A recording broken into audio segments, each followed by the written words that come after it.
Good morning, Compass Charter School, learning coaches and scholars. This is Stephen Thompson, your elementary school coordinator, and I am here today to talk about our Summer Explorer program. I want to give you some activities to work on for the summer, also kind of a sneak preview of what some of our ideas are going to look like in our new curriculum program. I want to talk about this concept, continuing our discussion on lanes, and today we're going to talk about the concept of embracing the F. I know that's a little bit counterintuitive. You would think about F means failure and you want to do everything possible to run away from getting an F in school. But I want to open up a new lane and not talk about F in terms of failure, but I want to redeem the F and talk about it in some interesting ways that really are going to excite you and really work on, bringing our family together and just being, engaging. So let's take a look. Like always at Compass, my goal and everyone's goal here is our mission and vision statement. And our mission and vision statement is to inspire and develop innovative, creative, self-directed learners one scholar at a time. And our vision is to create a collaborative virtual learning community, inspiring scholars to appreciate the ways in which arts and science nurture a curiosity for lifelong learning and prepare scholars to take responsibility for their future success. That is something that is driving what we do here at Compass. And I want to unpack a little bit of what we want our scholars to be in this Summer Explorer program. Now, our job as educators and learning coaches is to inspire and to develop. So that's what we are working on. And hopefully through this project and through your engagement with your scholars that we call them and children at home, we can work on developing innovative, creative, self-directed learners. So let's just unpack this. I want to look at the definitions. This is what we are hoping our scholars will be. We want them to be innovative. And the definition of innovative is introducing new ideas, original and creative in thinking. Second thing is creative, relating to or involving the imagination of original ideas, especially in the production of an artistic work. And third, self-directive, showing initiative and the ability to organize oneself. So this is our mission right here. When we unpack that and we think about what we want our scholars to be able to do and to achieve, this is it right here. New ideas, original and creative thinking, imagination, original ideas, production, okay, showing initiative and being able to organize oneself. This is what we want to be able to do. We want to be able to create resilience. We want to be able to create drive. And those are some of the things that we are moving forward in our Summer Explorer program. Now, here is the concept, redeem the F, a new lane. Here's what we want to look at. Our Summer Explorer program is designed to do the following things. F number one we want to receive is family. These are activities that you can do together. Number two is flexibility. You do this on your own time. There isn't a schedule to follow. There isn't someone knocking on the door waiting for you to turn it in. It's not compulsory. It's not going to be a test. It's done on your own time. It's free financially. Little or no money can be spent on these activities. It's also free, meaning that it's not under control. Again, nobody's going to come after you. Nobody's telling you what to do. These are just suggestions that are tied to our mission and vision statement. The next F is fun. It's designed to enjoy yourself. And finally, fascination. We want our children to be fascinated by what they are doing, what they're exploring, what they are creating. The goal is fascination, and that's tied to our mission. And we've accomplished the goal of our mission. So take a look at that. If you ever brought home a report card with 1, 2, 3, 4, 5, 6 Fs, you'd be in a whole lot of trouble. But these 6 Fs that we have are going to go a long way at accomplishing our mission and vision. Let's continue. Facilitate everyday learning experiences. I want to talk about a different type of mindset that we're going to have to adopt. And I think this is a mindset that isn't new. It's a mindset that is much older than the mindset that we are currently operating in a state of education. And I believe this mindset, has been proven success. These are the pyramids of Giza. Okay? Pyramids of Giza were built a long time ago. If you look on any web search searching about how the pyramids were built, you will get a lot of explanations on how the pyramids were built. Now, what you won't find is what school the architects of the pyramid went to, or what curriculum they used, or what tests they took, or what test scores they had, or what test scores that they had that were somehow tied to the amount of funding that they got to go to school. You'll find none of that. But you will find the pyramids of Giza still standing after many centuries. They're still there. That means that the people who put these facilities, these gigantic pyramids together, knew how to build them. They knew math, they knew reading, they knew architecture, they had leadership skills. There was something that was involved in putting these pyramids together. Now, the opinions you have on how the pyramids was put together, there's a lot of things out there, but the point I want to make is learning has always been occurring. Learning occurred before curriculum. Learning occurred before grade levels. Learning occurred before subjects. So what you have first is learning in its purest form. And learning in its purest form always produces something that is long lasting. I just want you to remember that when we start to change our mindset.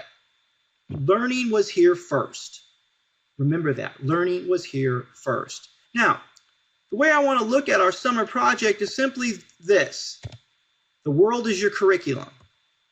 Here's the definition of math. The study of numbers, equations, functions, and geometric shapes, and their relationships. So, here on my bookshelf, on my desk next to me, I have 1, 2, 3, 4, 5, 6, 7, 8 books just sitting next to me. Pick up this first book right here, okay? Study of numbers. There are page numbers in this book. The shape, that is the shape of the book. Equations and functions. So, the price of the book, how much I paid for it, divided by added, subtracted by the number of books that I purchased or didn't purchase. I can take the price of the book, add it and subtract it from various things. That in and of itself is math. Okay? So, that is in a book that is right next to me. The world is your curriculum. Next thing, reading.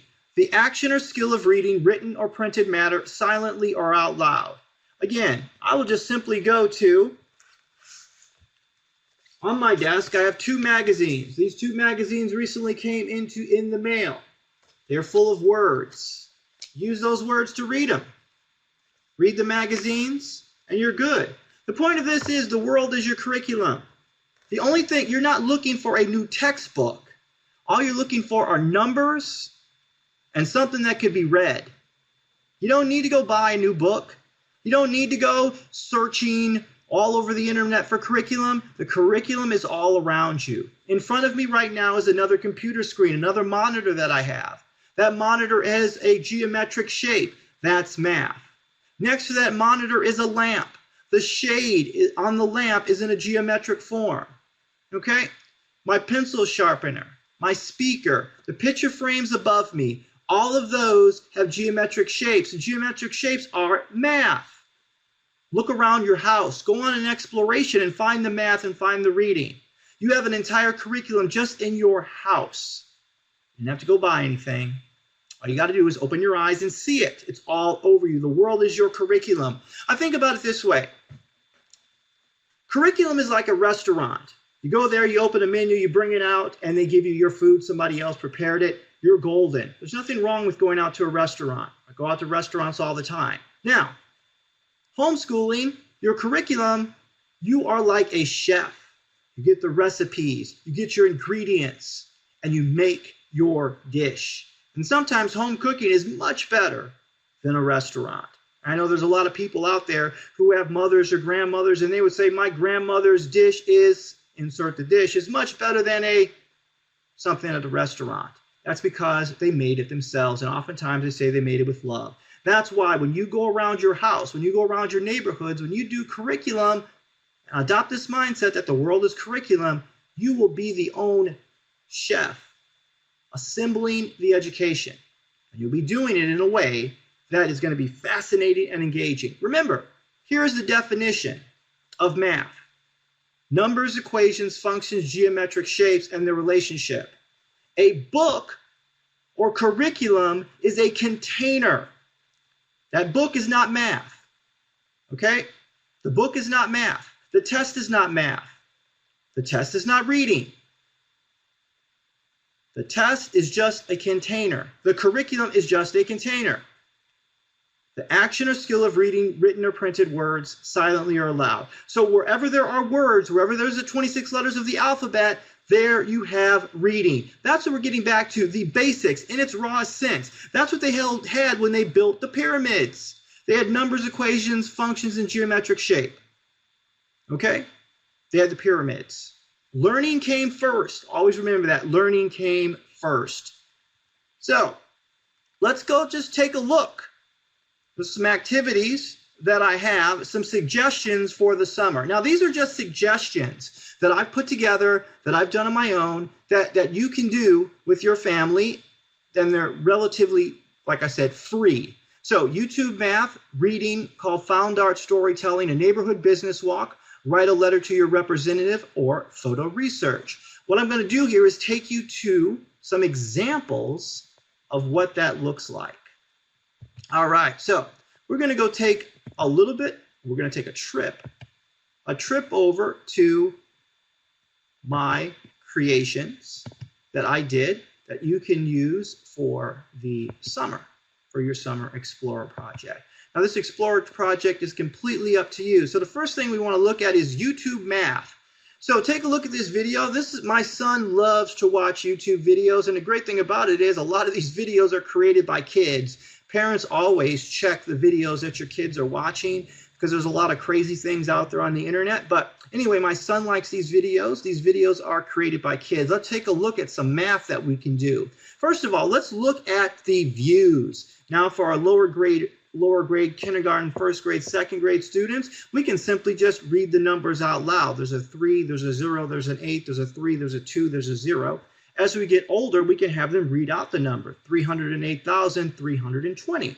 We can also work on place value. What number is in the tens place? What number is in the hundreds place? What place is the thousands, 10,000, 100,000s? All by looking at the number of views. Now, look next here. We have the thumbs up means how many people liked the video. The thumbs down is how many people didn't like the video. We can put together a math problem. 29,782 people liked the video. 1,056 people didn't like the video. How many more people liked the video than did not like the video? And then you put in your time, your math problem, a simple addition or subtraction problem that you can put together. Then you could also say, well, 29,000 people, 782 said they liked it, 1,056 said they didn't like it. Add those together. What number did you get? Now, how many students, how many people didn't comment on like or didn't like? Because if there's 308,000 views, 308,320 views, well then, not everybody did up or down. So you can do, there's a problem for you to do right there. Next thing, let's look at our time icon here. So you see as the video, when you hit play on the video, we are watching the time ticking. So there's 5 seconds and 16 minutes. You can discuss, well, how much time is left in the video? If 8 seconds have gone by, how much time is left? Okay, so there are some examples of how you can do YouTube math. Now, over here on the right-hand side, look at these other ones. So we can see, we can start comparing views. This one has 308,000 views. This one has 2 million views. This one has 1 million views. So we can do some different math problems, addition and subtraction, just by looking at views. Okay? So this is called YouTube math. This is something that you can do with your scholars. And if they watch YouTube, if they love YouTube, this is just a way to incorporate YouTube into math. Okay, next thing we want to look at, my Summer Explorer project. So, reading found art. Now, this is what I did here. This is a picture. Now, I am not a perfect artist. I'm an imperfect artist, if anything.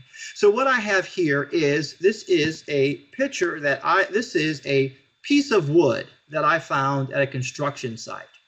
What I did with this piece of wood I found at a construction site is I had some white primer paint, and I painted that white first. And then after that, I painted the tops red and then some blue. And then what I did here is I took the Sunday edition of the LA Times. With the Sunday edition of the LA Times, I took an article and I read that article out loud, and then I glued it down. I pasted it down. I just put it there. I didn't glue it. I put it on top of the white primer. What I did after that is I created a story based upon the words, and I blacked out different words. And when I blacked out the different words, I made myself some little poetry. And that's just simply found out poetry. Now, if you search online, it's called blackout poetry, and they paint everything black, and then they take the words out. But I just decided to be colorful, and I painted it various colors. Now, what's good about this is you can do anything. You don't have to do necessarily make a story, but you can do vocabulary words. You can have your child, you can take an article from the newspaper, and then you can have the child just black out words that they don't know. And then you guys can go look them up together. Or you can do a reading assessment. You can have them read, and every word that they don't understand, black that out. And you can make a word chart, and then your son or daughter can learn vocabulary and pick up some extra vocabulary words just by doing that. So that's a lesson called Found Art, and it's a reading exercise that you can do. Next thing we have here, I want to go up a little bit. I went down much too fast. So, alrighty. So after Found Art, next thing is really fun. It's called a neighborhood business walk. So I got out and just walked around my neighborhood on Saturday, and I looked for businesses. So for example, I found Planet Fitness. Now, this isn't the gym Planet Fitness, like a physical location, but this is the corporate offices. So what I did is I found the corporate office of Planet Fitness. Now, this is what you can also do. Look at this. You've got Southern California and Vancouver. You can look up where those are located. You can see what PF means, or PF LLC. What does LLC mean? What is that term? You can go to the Planet Fitness webpage, and you can do an investigation and do a little research project on what exactly Planet Fitness is. And that's something that you can do. And parents, just remember, check the website first to make sure that it's appropriate if you do that kind of investigation. But when you walk, there are businesses up and down your street that you can check out, or you can do it on a drive even. Just name the businesses and go up and look them up when you get home. Next thing. Now, 4th grade and 5th grade are government units for social studies. Now, what I did here is, this was at Vons. I was simply checking out at Vons. I took a picture, Proposition 67. Now, this is good. We can go in and look this up and see what it means. What exactly is Proposition 67? The statewide single-use carryout ban has gone into effect. So this is a great research project to find out something about your state government. Find out what the propositions are. Find out how the propositions are enacted. You know, we're coming up on an election year in 2018, and we're going to be having candidates running for governor soon. So these are good research projects that you can do. Next thing over here, this Venice Boulevard, the street thing. So they did a lot of new construction on our street where I live, and it sparked a lot of controversy. So they created some extra lanes for bikers, and there's a lot of people who think this is a good idea. There's a lot of people who think it's a bad idea. But what we can do is, you can find maybe something in your neighborhood and write a letter to your local representative. And if you find out who your local representative is, then you can write them a letter, and you can tell them you go to school and you want some information on local government. Or maybe if you want to write to the governor, or if you want to write to a senator, or if you want to write to the president. All of these things are great. If you find something that you are interested in, write a letter. Write a letter and see who responds to you. Next thing, too, this is kind of fun, photo stories. So take your camera, go on outside, and take some pictures. So here's what I did. I took a picture of a mural, and I took a picture of a shopping cart. So if I was going to make a story, I could call this Larry the Lizard. And then I would write all about Larry the Lizard and write a story about him and talk about him. And then this one, I took a picture of a shopping cart that happened to be upside down. So I'm going to call my story The Mystery of the Abandoned Shopping Cart. And then I'm going to write a story and talk about a shopping cart and the mystery of it. And then we can read it to each other. Now, there's also investigations. Investigations are great. Questions are awesome. When your children come to you with questions, investigate them together. That's part of the self-directed part. Now, also, there's a Barnes & Noble's reading program that you can go to their website. Our teachers will send you some information about how to sign up for that. And one thing, too, your children all play games. My son loves to play Minecraft. Now, here's something that's really good that you can do. Both of you together, and parents, do this with your children, because we don't want to put our children, turn them loose on the internet, because there's all sorts of things out there that are inappropriate. So it's best for us to do this together. But let's say your child is playing Minecraft or whatever game that they're playing. Go to it online. So here's Minecraft. So this is what we want to look for. Over here, when was Minecraft invented? It was released on October 7th, 2011.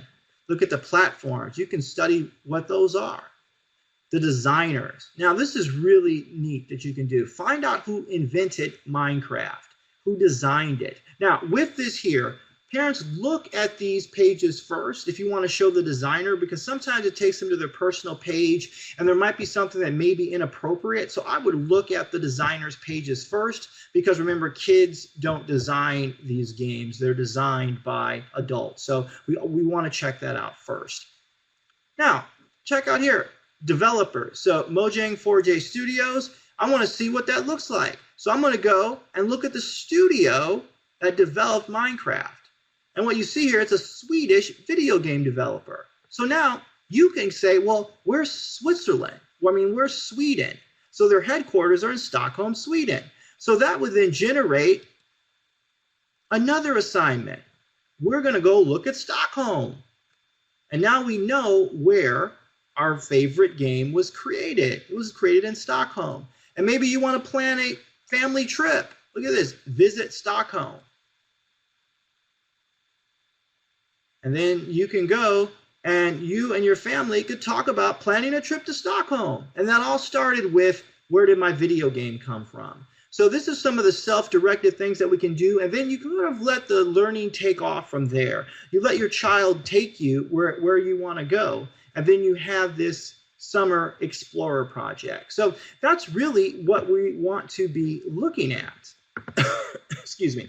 We really want to be able to looking at our learning that way. So those are some of the suggestions that I have. And let's take a trip back to where we left off in our Explorer presentation. So here's what we want to do. We took a look at all of those, and here is our goal. We want to create. Here's Guardians of the Galaxy, and here are the Avengers. We want our children to be creative thinkers. So you're not bound by my suggestions. I would love to see, creations that your families do together over the summer. And I'm just giving you some suggestions of jumping off points. But we really want the scholar to create. And let's go back. Remember these, the new lane, redeeming the F. We want to talk about activities that your family, you can do together. They're flexible. They're done on your own time. They're free financially, and they're also free. They're not under your control. And there's fun. You can enjoy yourself. And it's the fascination. The goal of our mission is accomplished. Now, this is something, again, this is not something that is mandatory, bound on you. But a lot of times families will say, well, what can we do over the summer? Now, you are free, like I said. You are free to look at this video and not do anything with it at all. And you are free to do the activities. This is your choice. This is your summer. I'm just giving you some opportunities, some suggestions that you can do as a family. But here's what I'm looking for. If you do decide to do this, document your summer journey. And you know what? On September 5th, we're going to be kicking off the school year with our Creative Innovator Symposium. And this is going to be really exciting. It's a brand new project that we're taking on here. I'm taking on at Compass. I'm going to, just sort of give you more details on this at our back to school night in August. It's going to be very exciting. We're going to get a chance to see our creative innovators, which are our scholars, and they're going to be able to show off what they did over the summer. I think it's going to be great. So anyway, follow Compass. Here's all our social media pages. We're going to have some great events over the summer. You're going to be wanting to keep in touch with all of those. Our social media pages will be giving you more details as the summer goes on. Meanwhile, Stephen Thompson here. Embrace the F this summer. Innovate, create, have a great time, fun, flexible family. We enjoy having all of you here at Compass. Thank you very much for your time. We will see you later. Have a great one. Bye-bye.